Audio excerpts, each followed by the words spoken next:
Welcome to the Sports Scouting Report podcast with Lee Brecheen. Hi, everyone. You're listening to the Sports Scouting Report. I'm your host, Lee Brecheen. Today's show is going to be recapping all the college football games. And Wednesday, we're going to go ahead and have another playoff updated show on who's left, go over some of the teams, some of the matchups in the playoffs. That's Wednesday. Me and Jace Lejeune will do that on Wednesday.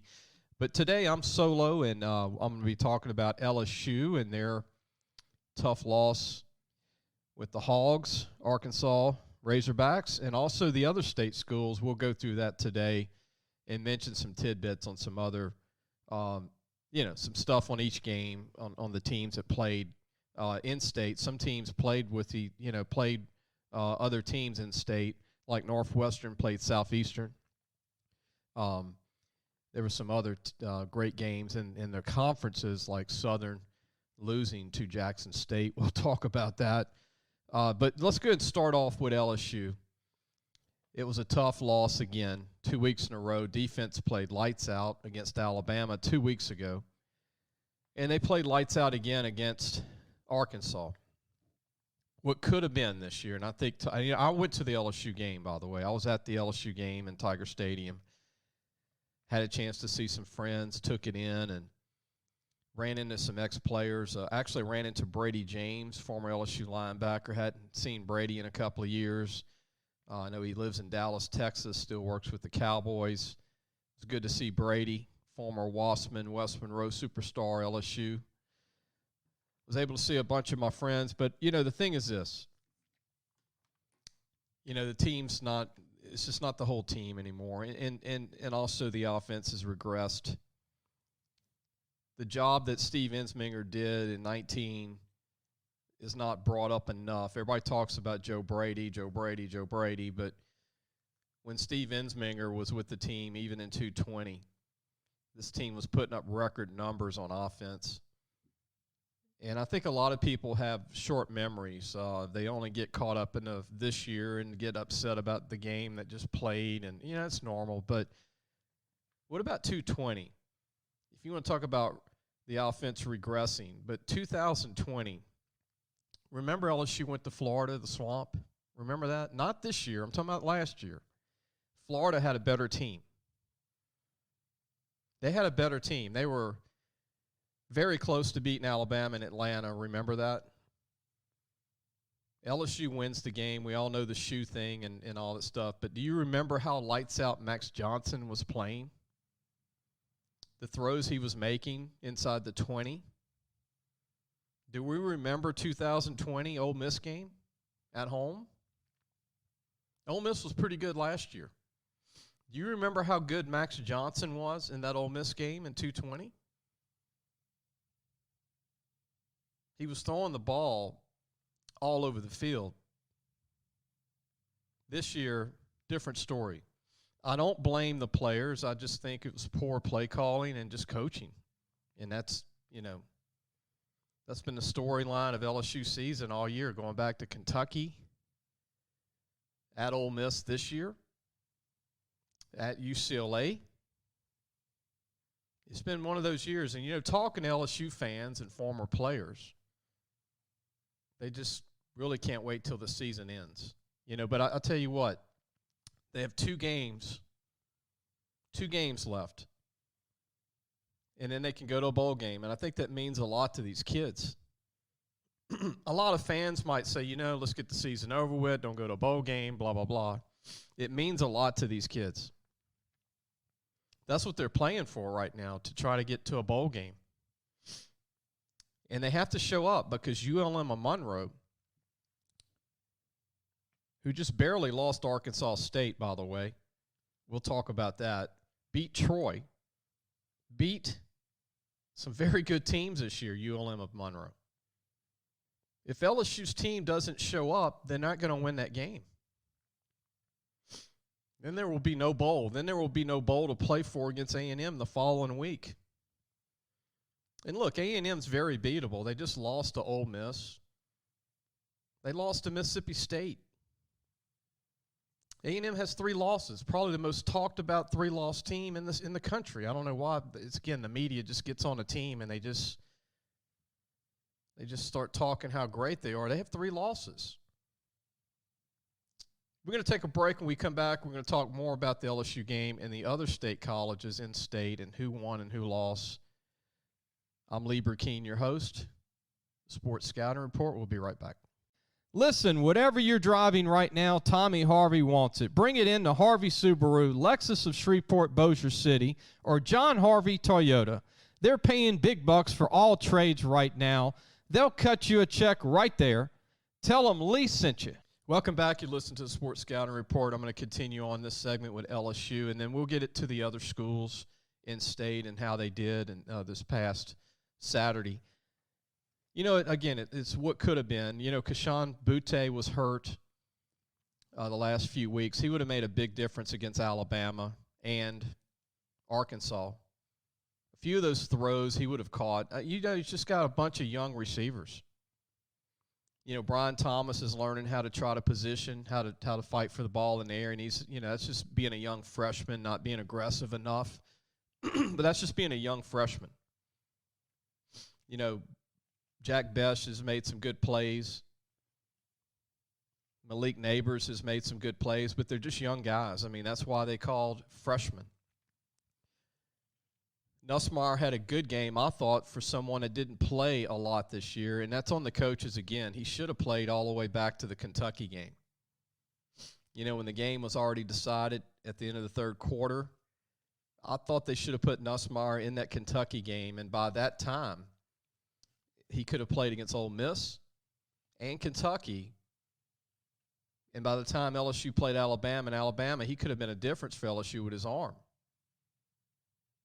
But again, that's why they're going to get new coaches, because they didn't think to play him a few weeks ago. Just shaking my head right now. You got a guy like that can throw like that. You got to get him some reps. And then the fans see him, and he's not ready to be what he can be because he doesn't have the reps yet. And our fans are just upset. So they, you know, if a kid doesn't have a good game, they don't even look that he's a true freshman. He hadn't played a lot. I think Nussmeier is going to be a great quarterback. He's got a high upside. He's got a great arm. He just needs to settle down, and you know, you just need reps. You got to play. You got to get some playing time. But again, I wish he would have played some snaps against Kentucky and Ole Miss, maybe even all the way back to the UCLA game. Wouldn't have hurt. Now you're playing him late in the year, and he's trying to get caught up. He's trying to get some experience. We're going to go and talk about Tulane. Tulane, man, what a tough year for the Green Wave. They're 1-9. They lost to Tulsa 20-13 Saturday in a close game without even their starting quarterback. And just, you know, if you look back a few weeks ago, Tulane was a play away from beating Oklahoma. It just doesn't seem like the team's been the same after the Ole Miss game, where Ole Miss really had a great game. They were, you know, Matt Corral was just on fire against Tulane. We're going to take a break. When we come back, we're going to talk about Southern University took on Deion Sanders' Jackson State team. That was an interesting end, and we'll talk about that. Southeastern, we'll talk about Northwestern game. Nicholls State lost. We'll talk about that. And also Grambling and Louisiana Tech and ULL. We'll talk about all those schools when we come right back. We're going to take another break. If you need a paint job or repairs to your vehicle, go see Medine's Collision Center, located in Baton Rouge, Louisiana, on Kincaid Avenue. The number to call is 357-7983. That's 357-7983.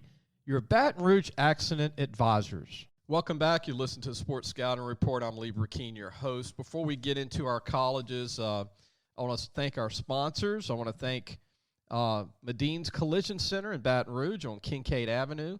357-7983 is the number to call. Local 225 area code. That's 357-7983. That's Medine's Collision Center on 5275 Kincaid Avenue They're the body shop experts in Baton Rouge. Also, Gros Savon Lodge, the true sportsman's paradise. Gros Savon Lodge, fresh and saltwater fishing, alligator hunting, waterfowl hunting, and eco tours. Located south of Lake Charles. The number to call is 337-598-2357. Or go to www.grossavon.com for more information. Also, we want to thank John Harvey Toyota. If you're looking for a used car or a new car, Harvey Autos has 3 dealerships, which means 3 times the used vehicles. They've got everything from fuel-efficient compacts to luxury models, even hybrids. Check out John Harvey Toyota, Harvey Subaru or Lexus in Shreveport, Bossier City, and also Treads and Care Tire Company, locally owned and operated by Devin Holly. They've been in business since 1971, located on the corner of Hooper Road and Park Place Drive in Central. Be sure to give them a call, 331-8144. That's 331-8144, local 225. They have every tire you can imagine. They have also pickup and delivery. We want to thank them. Without them, we wouldn't have a show. But let's continue with more games this past weekend in Louisiana. How about ULM, LSU's next opponent? They lost to Arkansas State, who's got a good team, 27-24. ULM's beaten Troy. They beat Liberty, Hugh Freeze's team, who's been hot all year, the last 2 years. ULM's going to come to Tiger Stadium trying to win the game. So I hope the LSU players stick together. I think the fans were great in Tiger Stadium against Arkansas. I was at the game. I thought it had it was loud. It was really almost sold out. It was almost full. And I think LSU fans need to fill it up again for the kids. These kids are trying to win a game to get to a bowl game. They need 2 wins. They need to beat ULM, and then they need to beat A&M at home, which can happen. A&M's not as good as Alabama, even though they beat them. But A&M's very beatable at home with a strong crowd. Arkansas State was led by their quarterback. And here's an idea. This is why the LSU offense should be in gear against ULM and Monroe. Even though ULM's having a good year, the Arkansas State quarterback threw against ULM this past Saturday, get this, for 444 yards and 2 touchdowns. There's no excuse with these LSU coaches on the offensive side of the ball if they cannot move the ball in the air. With the receivers LSU has compared to Arkansas State. And Lane Hatcher's, by the way, their quarterback's a walk-on transfer from Alabama. So I'm just throwing that out there.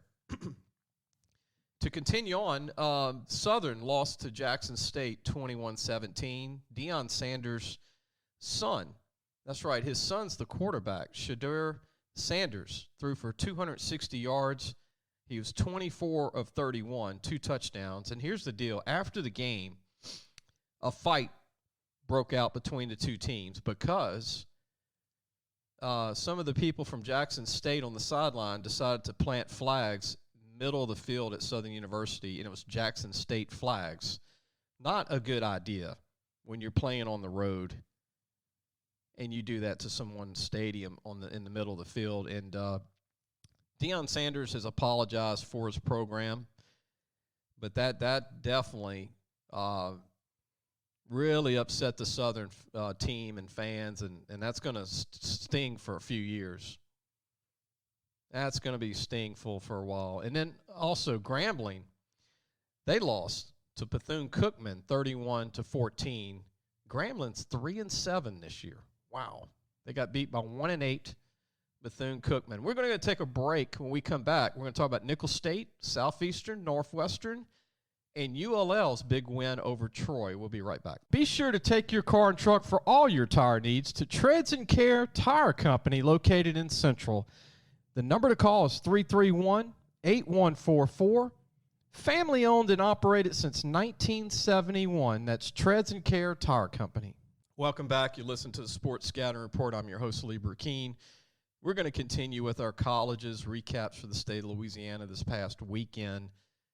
ULL had a big win over Troy, 35-31. They were led on defense by Farrad Gardner, who's really an underrated linebacker for the NFL. He's a senior, 6'1", about 220. He led the team with 6 tackles and 1 interception. He's always everywhere. He's just a tackling machine. Farrod Gardner, to me, is going to start in the NFL. He's a guy you don't really hear a lot about. He can play outside linebacker. He can play Mike linebacker. He's really a good player for ULL. And you know what's interesting about this? ULM beat Troy. ULL barely beats Troy. Like I said, this ULM game is going to be tough. It's going to be tough if LSU cannot score touchdowns, which they should be able to with Arkansas State putting up 444 yards in the air. Nicholls State had a tough season. They lost to Incarnate Word 27-23.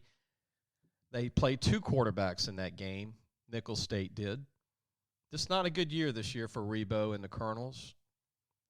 And also, Southeastern Northwestern played. Southeastern won 56-28, led by Cole Kelly, who threw for 363 yards, 4 touchdowns, and get this, 19 of 22 passing. Wow. Cole Kelly from Tulane Catholic has turned into an incredible quarterback since his transferring of leaving Arkansas. LSU almost faced him Saturday if he would have stayed.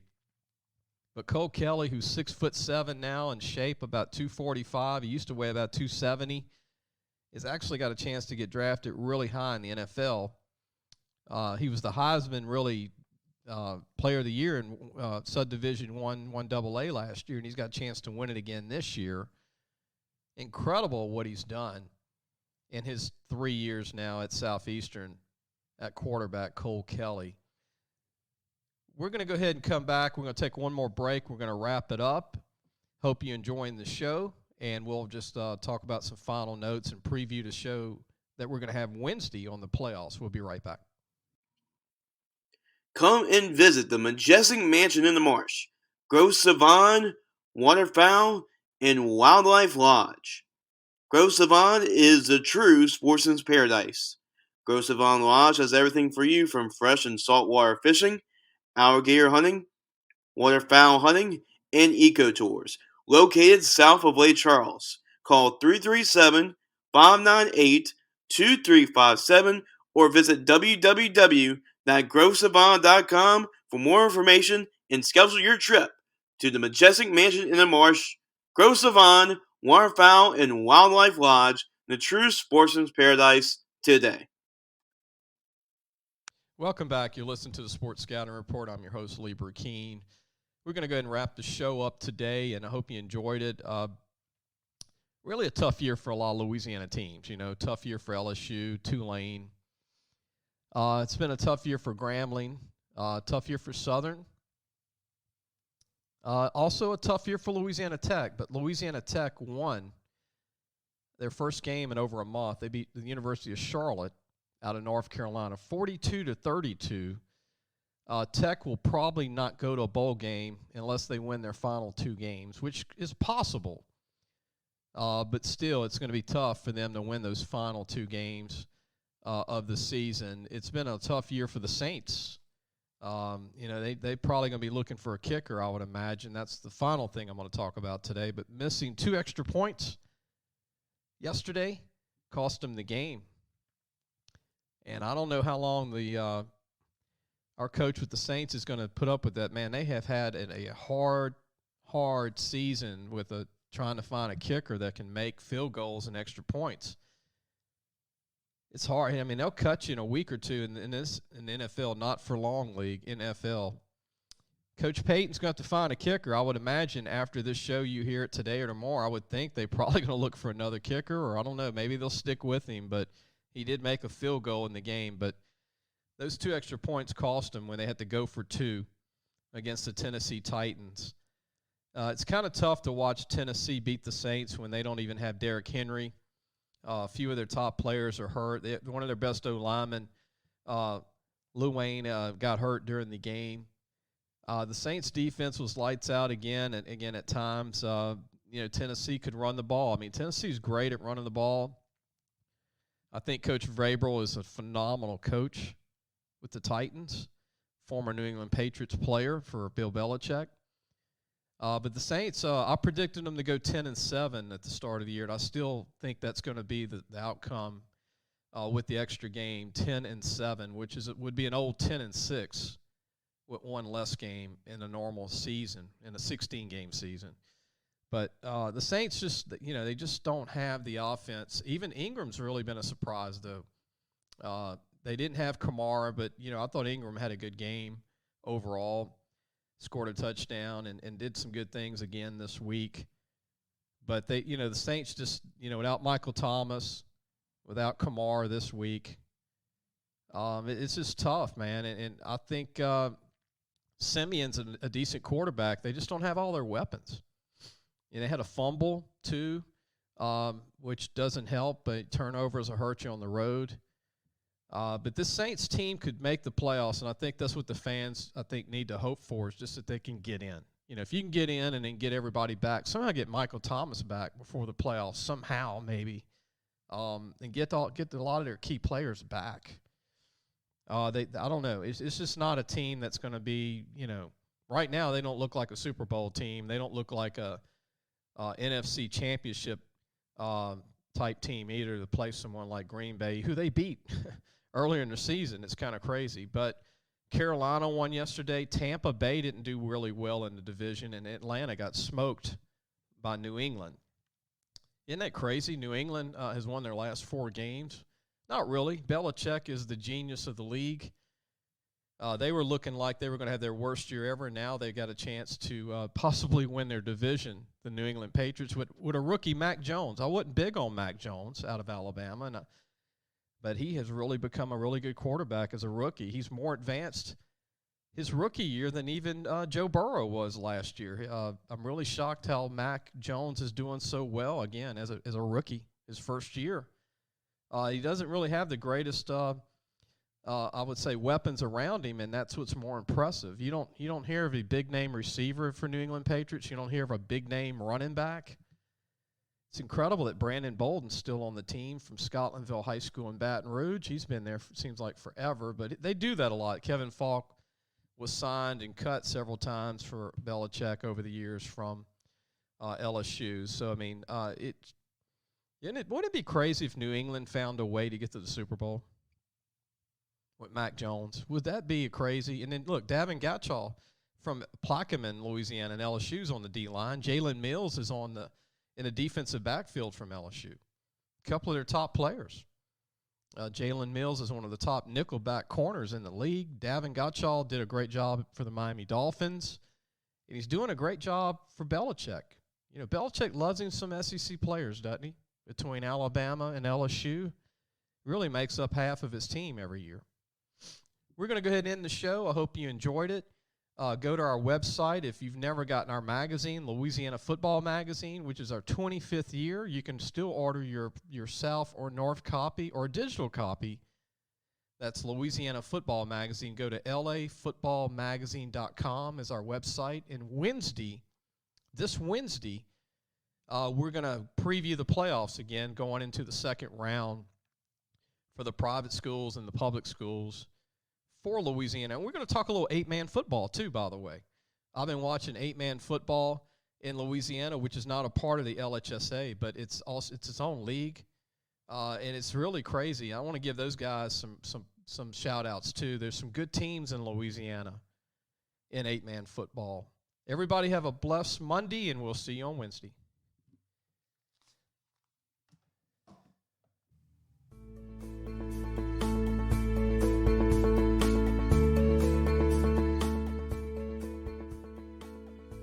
Thanks for listening to the Sports Scouting Report podcast with Lee Brecheen.